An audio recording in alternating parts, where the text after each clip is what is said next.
টাইগারদের বিশ্বকাপ দলে বামহাতে স্পিনার মিরাজ।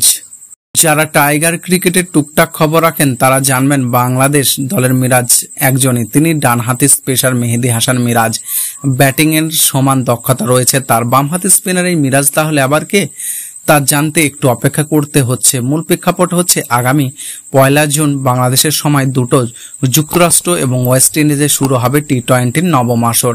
এই জন্য প্রতিটি দলের প্রোফাইল নিয়ে সিরিজ প্রতিবেদন করছে কাতার ভিত্তিক গণমাধ্যম আল জাজিরা। গত রোববার 26 মে বাংলাদেশ দলকে নিয়ে প্রতিবেদন প্রকাশ করেছে তারা। সেখানে বাংলাদেশের পরিসংখ্যান সম্ভাবনার কথা উঠে এসেছে। একই সঙ্গে আসন্ন টি-20 বিশ্বকাপে বাংলাদেশের 3 ক্রিকেটারের উপর নজর রাখতে বলা হয়েছে। কেভিন হ্যান্ডেলের লেখা প্রতিবেদনে তালিকাতে অবাক করার মতো সাকিব আল হাসান, তৌহিদ হৃদয়ের সঙ্গে সেখানে তৃতীয় ক্রিকেটার হিসেবে রাখা হয়েছে মেহেদী হাসান মিরাজকে। যদিও বাংলাদেশ বিশ্বকাপ স্কোয়াডে জায়গা হয়নি ডানহাতি অলরাউন্ডারের, এমনকি এই দলের সঙ্গে থাকা দুজন ট্রাভেলিং প্লেয়ারের তালিকাতেও নেই মিরাজের নাম।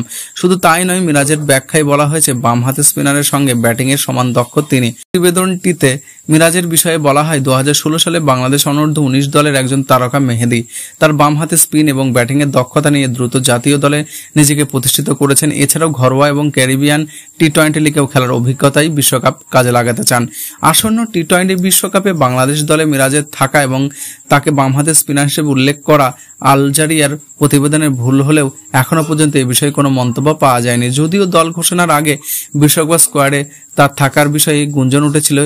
বিবিসির এক নির্ভরযোগ্য সূত্র থেকে জানা গিয়েছিল যে যুক্তরাষ্ট্রের বিপক্ষে সিরিজের জন্য 17 থেকে 18 জনের দলে থাকতে পারেন ডানহাতি অলরাউন্ডার। গত বছর জুলাইতে সর্বশেষ টি-20 সিরিজ খেলেছেন মিরাজ। প্রতিপক্ষ ছিল আফগানিস্তান। বিশেষ করে টপ অর্ডারে একমাত্র ডানহাতি ব্যাটার লিটন কুমার দাসের কর্মহীনতার কারণে বিবেচনায় এসেছিলেন তিনি।